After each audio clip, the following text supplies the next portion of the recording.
Hello and how are you all?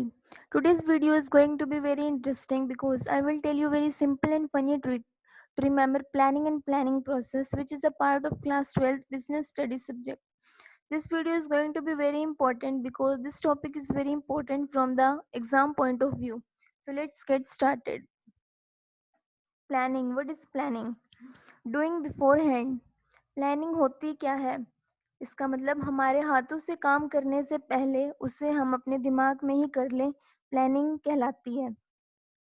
Suppose हम एक example लेते हैं कि हम एक पर्टिकुलर बिजनेस स्टार्ट करना है, तो उस बिजनेस को स्टार्ट करने से पहले हमारे दिमाग में जो जो सवाल आते हैं उसी को ही प्लानिंग कहते हैं। हमें रॉ मटेरियल की टेंशन होती है, हमारा बिजनेस चलेगा या नहीं चलेगा, मार्केट में डिमांड कितनी है हमारे प्रोडक्ट की, तो ये सारी चीजें ही प्लानिंग कहलाती है। तो इसका प्रोसेस है एक, वैसे तो 7 स्टेप्स है इसके अंदर, चलो हम डिस्कस करते हैं। First is setting up the objective. Suppose हमने एक बिजनेस स्टार्ट कर रखा है, तो हमें एक पर्टिकुलर ईयर के लिए एक ऑब्जेक्टिव सेट करना है। तो उस ऑब्जेक्टिव को सेट करने के लिए, उस ऑब्जेक्टिव को अचीव करने के लिए हमें कुछ एक प्लानिंग करनी पड़ेगी। तो प्लानिंग का फर्स्ट स्टेप यही है कि सेटिंग अप द ऑब्जेक्टिव। जैसे फॉर एग्जांपल लेते हैं हम एक, कि हमारा एक पर्टिकुलर बिजनेस है, हमें उसकी 1 साल में 2 लाख की सेल करनी है। तो ये हमारे लिए एक ऑब्जेक्टिव हो गया कि हमें पर्टिकुलर ईयर में 2 लाख की सेल करनी है। तो ये 2 लाख हमारे लिए ऑब्जेक्टिव हो गए एक पर्टिकुलर ईयर के लिए। सेकंड है डेवलपिंग प्रीमाइसिस। यहाँ प्रीमाइसिस का मतलब होता है अजम्पशंस। मतलब कि हमने जो हमारा जो ऑब्जेक्टिव है, हमने जो ऑब्जेक्टिव सेट किया है, उस ऑब्जेक्टिव को अचीव करने के लिए हमें कौन कौन से तरीके आजमाने पड़ेंगे।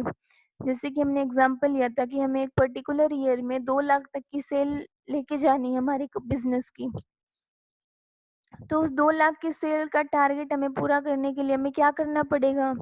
क्या तो हमें मार्केट में हमारे प्रोडक्ट की डिमांड इंक्रीज करनी पड़ेगी, या फिर हमें हमारे प्रोडक्ट का जो प्राइस है वो कम करना पड़ेगा ताकि मार्केट में उसकी डिमांड बढ़े।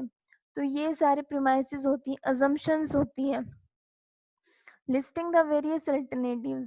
ये वही सेम चीज है कि हमने जो हमारा ऑब्जेक्टिव सेट किया था, उसमें हमारे जो ऑब्जेक्टिव को जो अचीव करने के लिए जो जो असम्पशंस हम बनाएंगे, तो उन सबको लिस्टिंग करना कि हमें मतलब हमने 10 बनाई है, 15, 20, 25, 100, जितनी भी हमने अल्टरनेटिव चीजें सोची है उसको पूरा करने के लिए, वो सारी चीजें।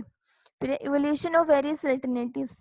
मतलब हमने जितने भी अल्टरनेटिव्स ऑप्शंस सोचे हमारे टारगेट को अचीव करने के लिए, उनको इवोल्यूट करना।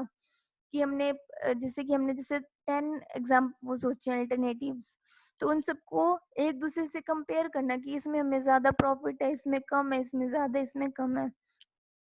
तो उन सब के बारे में हमें पता करना कि हमें किसमें ज्यादा प्रॉफिट है, किसमें थोड़ा है, किसमें नुकसान भी हो सकता है हमें। फिर है कि सिलेक्टिंग एन अल्टरनेटिव। फिर इसमें ये होता है कि जो भी हमने अल्टरनेटिव सोचे थे, हमने 10, 12, 50 जितने भी सोचे थे, उनमें से एक सिलेक्ट करना और उसको अपने बिजनेस में सेट करना। मतलब कि इसमें ये है कि जो भी उन 10, सपोज हमने 10 सिलेक्ट किए हैं, हमने उनकी लिस्टिंग की थी, हमने ओनली सिर्फ 10 अल्टरनेटिव्स की लिस्टिंग की थी, उन 10 को हमने इवोलेट किया। अब उन 10 में से हम एक ऐसा अल्टरनेटिव सिलेक्ट करेंगे जिसमें हमें मैक्सिमम प्रॉफिट होगा। तो मैक्सिमम प्रॉफिट होगा तो हम उसमें से एक सिलेक्ट करेंगे। फिर हम उस एक सिलेक्टिव अल्टरनेटिव के ऊपर हमारा जो प्लान है, हमारा जो ऑब्जेक्टिव अचीव करने का जो प्लान है, उसको इम्प्लीमेंट करेंगे। और फिर हम अपना जो सेल्स डिपार्टमेंट है उसको ऑर्डर देंगे फॉलो अप के लिए, कि हमारा जो हमने अल्टरनेटिव सिलेक्ट किया है, हमने उसको सिलेक्ट कर लिया, इम्प्लीमेंट कर दिया। अब आपको सेल्स डिपार्टमेंट को ऑर्डर देंगे कि आप उसको फॉलो करो। उसको जितने भी मैनेजर्स होंगे, वर्कर्स होंगे, लेबर होगी, उनको ऑर्डर देंगे फॉलो करने के लिए। तो ये हमारा था प्रोसेस ऑफ प्लानिंग।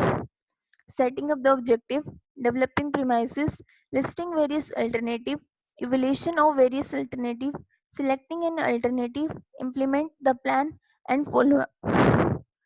So अब आते हैं ट्रिक की बारी, कि ऐसी कौन सी ट्रिक है जो बहुत ही इंटरेस्टिंग होने वाली है, फनी भी होने वाली है। तो सबसे पहले आप मुझे एक बात बताओ, प्रिया प्रकाश को कौन-कौन जानता है? मुझे कमेंट बॉक्स में बताना कि कौन-कौन जानता है। तो उसके बारे में तो सबने सुना ही होगा कि वह छोरी है, उसने आँख मारी थी और रातों-रात फेमस हो गई छोरी। तो उसके बारे में तो जानते होंगे। तो उसी से रिलेटेड है ये ट्रिक। तो ये है, प्रिया प्रकाश सुनो देख लो एक साथ इंस्टाग्राम फॉलोअर्स। तो Priya Prakash, P for planning, P for process, planning process. So अब यहाँ है सुनो, सुनो का S, setting up the objective, देखो, D डेवलपिंग प्रीमाइसेस, लो, L लिस्टिंग वेरियस अल्टरनेटिव, एक E evolution of various alternatives, 7 selecting an alternative, Instagram IN implement the plan, and followers F follow up. So Priya Prakash सुनो देख लो एक साथ Instagram followers. तो आपको ये कैसी लगी मेरी ट्रिक, आप मुझे कमेंट बॉक्स में बताना। और आज की वीडियो आपको पसंद आई नहीं आई, कहाँ कहाँ गलतियाँ हुई है, सो प्लीज आप मुझे कमेंट बॉक्स में बता देना। और मेरी वीडियो अच्छी लगे तो मेरे चैनल को सब्सक्राइब करना, वीडियो को लाइक करना एंड अपने दोस्तों के साथ भी शेयर करना। मे बी उन्हें जरूरत हो इस चीज की। लॉकडाउन में काफी चीजें ऐसी होती है जो हमें नहीं मिल पा रही है क्योंकि टीचर्स होते नहीं है और व्हाट्सएप पे जो इतना काम आता है शायद उससे बच्चे सेटिस्फाइड नहीं हो रहे। So thank you.